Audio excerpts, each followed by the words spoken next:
Hi friends, ఈరోజు నేను మీ ముందుకు మోటో G5 ఛార్జింగ్ ప్రాబ్లం వీడియోని మీ ముందుకు తీసుకొచ్చాను. దీన్ని మనం ఏ విధంగా రిపేర్ చేసుకోవాలి, ఈ ప్రాబ్లం మనం ఏ విధంగా ట్రేస్ అవుట్ చేయాలో కూడా చూద్దాం. ఈ ఫోన్ ప్రాబ్లం అయితే నేను ముందుగా అయితే ట్రేస్ అవుట్ చేయలేదు. నేను కూడా ఇప్పుడే ఈ ఫోన్ని రిపేర్ చేద్దామని తీసుకున్నాను. ముందుగా ఈ ఫోన్ ప్రాబ్లం అనేది ఏ విధంగా ఉంటుందో చూద్దాం. ముందుగా నేను ఛార్జర్ని అయితే కనెక్ట్ చేశాను. ఛార్జింగ్ సింబల్ అయితే వచ్చింది. ఛార్జింగ్ యాంప్స్ ఎంత తీసుకుంటుందో చూద్దాం. 0.1, 0.6 అనేది వేరియేషన్ అవుతూ ఉంటుంది.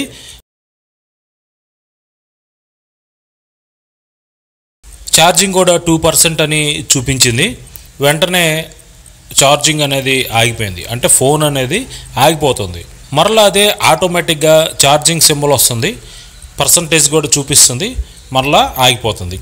ఇది ఇలాగే ఛార్జింగ్ సింబల్ రావటం, ఛార్జింగ్ పర్సంటేజ్ రావటం, ఆగిపోవటం, మరలా ఛార్జింగ్ సింబల్ రావటం, మరలా ఛార్జింగ్ పర్సంటేజ్ రావటం, మరలా ఆగిపోవటం, ఇట్లాగే ఇది రొటేషన్ అవుతూ ఉంటుంది.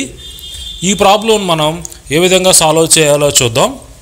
నెక్స్ట్ మనం చెక్ చేసుకోవాల్సింది బ్యాటరీ. అలాగే నా దగ్గర బ్యాటరీ ఉంది, బ్యాటరీని కూడా రీప్లేస్ చేసి ప్రాబ్లం అనేది సాల్వ్ అయిందో లేదో కూడా చూద్దాం.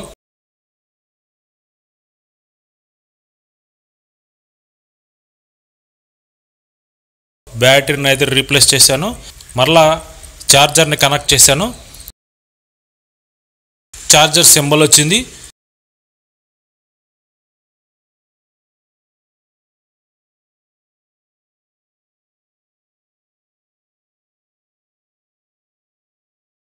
పర్సంటేజ్ వచ్చింది,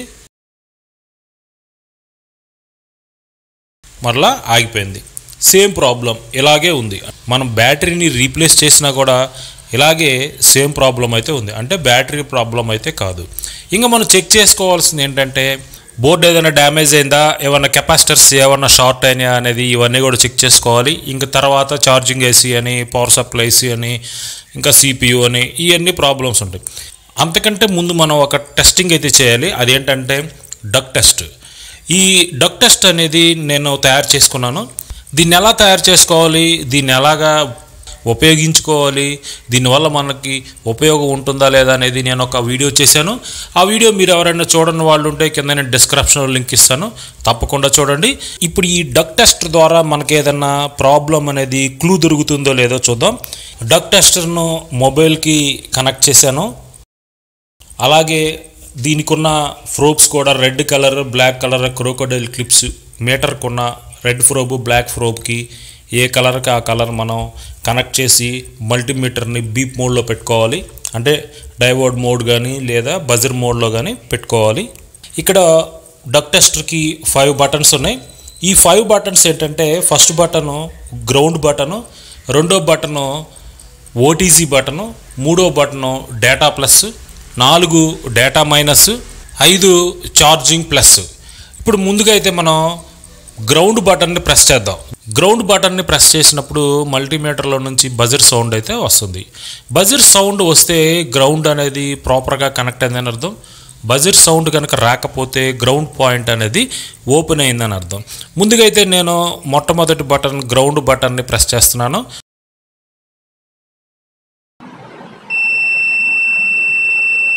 చూడండి, బజర్ అయితే వచ్చింది. బజర్ వచ్చిందంటే ఇది గ్రౌండ్కి నార్మల్గా ప్రాపర్గా కనెక్ట్ అయిందని అర్థం.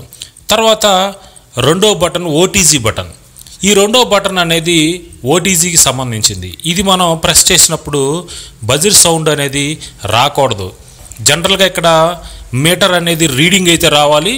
మీటర్ రీడింగ్ కనుక వచ్చినట్లయితే అది ప్రాపర్గా కనెక్ట్ అయిందని అర్థం.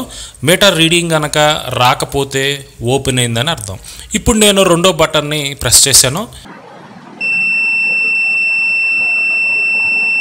ఇక్కడ బజర్ సౌండ్ అయితే వచ్చింది, అంటే ఈ రెండో బటన్ అనేది షార్ట్ అయింది.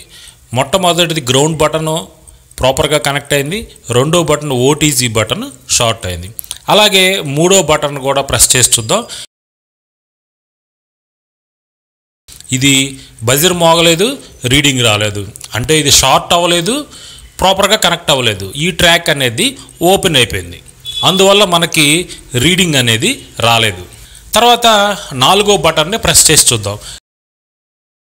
నాలుగో బటన్ నేను ప్రెస్ చేశాను. ఇక్కడ చూడండి రీడింగ్ వచ్చింది 295 అని 295 అనేది రీడింగ్ వచ్చింది.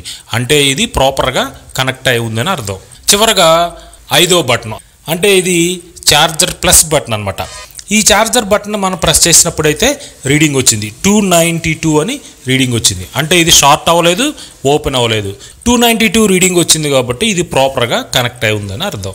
ఇప్పుడు మనకి ప్రాబ్లం ఎక్కడ వచ్చిందంటే సెకండ్ బటన్ ఓటీజీ బటన్ అనేది షార్ట్ అయింది. రెండోది మూడో బటన్ డేటా ప్లస్ బటన్ అనేది ఓపెన్ అయింది. అంటే ఈ రెండు ట్రాక్స్ అనేవి ఒక ట్రాక్ షార్ట్ అయింది, ఒక ట్రాక్ ఓపెన్ అయిపోయింది. కాబట్టి ఈ రెండు ట్రాక్స్ అసలు ఎక్కడికి వెళ్తాయో మనం డయాగ్రామ్లో చూద్దాం. ఇక్కడ చూస్తే డయాగ్రామ్లో ఇక్కడ బ్లూ కలర్లో కనిపిస్తున్న ట్రాక్ అనేది మనకి షార్ట్ అయిన ట్రాక్, ఇది గ్రీన్ కలర్లో కనిపిస్తున్న ట్రాక్ అనేది ఓపెన్ అయిన ట్రాక్. ఇప్పుడు ఈ బ్లూ ట్రాక్ గ్రీన్ ట్రాక్ ఎక్కడికి వెళ్ళినాయో చూద్దాం. ఇక్కడ డయాగ్రామ్స్లో చూస్తే ఈ ఛార్జింగ్ కనెక్టర్ దగ్గర నుంచి ఈ సిపియూకి వెళ్ళినాయి. చూడండి ఇక్కడ బ్లూ కలర్ ట్రాక్ సిపియూకి వెళ్ళింది, గ్రీన్ కలర్ ట్రాక్ సిపియూకి వెళ్ళింది. కాబట్టి ఇప్పుడు సిపియు షార్ట్ అయి ఉండొచ్చు. కానీ ముందుగా మనం ఏం చేయాలంటే ఛార్జింగ్ కనెక్టర్ని రిమూవ్ చేసి చూడాలి. ఛార్జింగ్ కనెక్టర్ని తీసేటప్పుడు చాలా జాగ్రత్తగా తీయాలి.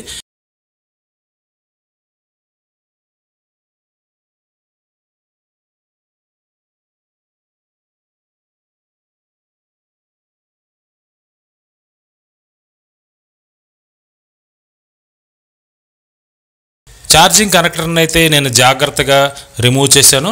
రిమూవ్ చేసిన తర్వాత ఒకసారి నేను మీకు చెక్ చేసి చూపిస్తాను. చూడండి ఇక్కడ గ్రౌండ్ పాయింట్ బజర్ వచ్చింది, తర్వాత ఓటీజీ పాయింట్ బజర్ రాలేదు. అలాగే మిగిలిన పాయింట్స్ కూడా చూస్తే బజర్ రాలేదు. గ్రౌండ్ పాయింట్ ఒక పాయింట్కి అయితే బజర్ వచ్చింది. కాబట్టి మన ప్రాబ్లం అనేది ఛార్జింగ్ సాకెట్ అనేది షార్ట్ అయింది. ఇప్పుడు కొత్త ఛార్జింగ్ కనెక్టర్ని మనం కనెక్ట్ చేసి సోల్డరింగ్ చేసి ఛార్జింగ్ అవుతుందో లేదో చెక్ చేద్దాం.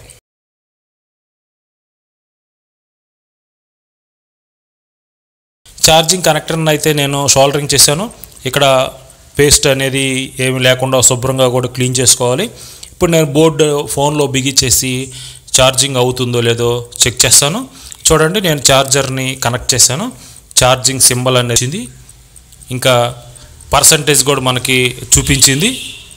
ఇప్పుడు ఛార్జింగ్ యాంప్స్ అనేది ఎంత తీసుకుంటుందో చూద్దాం. ఇప్పుడైతే మన ప్రాబ్లం సాల్వ్ అయిపోయిన తర్వాత 0.6, 0.7 అనేది వేరియేషన్ అవుతూ ఉంది. ఇలా 0.6, 0.7 అనేది వేరియేషన్ అవుతుంది.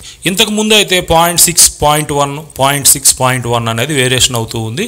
ఇప్పుడైతే 0.6, 0.7 ఉంది కాబట్టి మన ఫోన్ అనేది నార్మల్గా ఛార్జింగ్ అవుతుంది. తర్వాత స్లీప్ మోడ్లోకి వెళ్ళినప్పుడు మళ్ళీ మనం పవర్ బటన్ని ప్రెస్ చేసినప్పుడే మనకి ఇది ఛార్జర్ చూపించినట్లయితే మరలా మనకి ప్రాబ్లం అనేది సాల్వ్ అయినట్టు. చూడండి స్లీప్ మోడ్లోకి వెళ్ళింది. నేను పవర్ బటన్ ప్రెస్ చేస్తున్నాను. పవర్ బటన్ ప్రెస్ చేశాను, మరలా తిరిగి మనకి ఛార్జింగ్ పర్సంటేజ్ అనేది చూపించింది. అంటే మన ప్రాబ్లం అనేది సాల్వ్ అయిపోయింది. ఇంతకు ముందు అయితే మనకి ఛార్జింగ్ సింబల్ చూపించేది, తర్వాత పర్సంటేజ్ చూపిస్తుంది, తర్వాత ఆగిపోతుంది, మరలా అలాగే రిపీట్. ఇప్పుడైతే రీస్టార్ట్ అవ్వలేదు, నార్మల్గా ఛార్జింగ్ అవుతుంది కాబట్టి మన ప్రాబ్లం అనేది సాల్వ్ అయిపోయిందని అర్థం. ఈ విధంగా మనం ఈరోజు మోటో G5 ఛార్జింగ్ ప్రాబ్లమ్ని డక్ టెస్టర్ ద్వారా ఏ విధంగా రిపేర్ చేసుకోవాలో మనం ఈరోజు ఈ వీడియోలో తెలుసుకున్నాం. Thank you friends.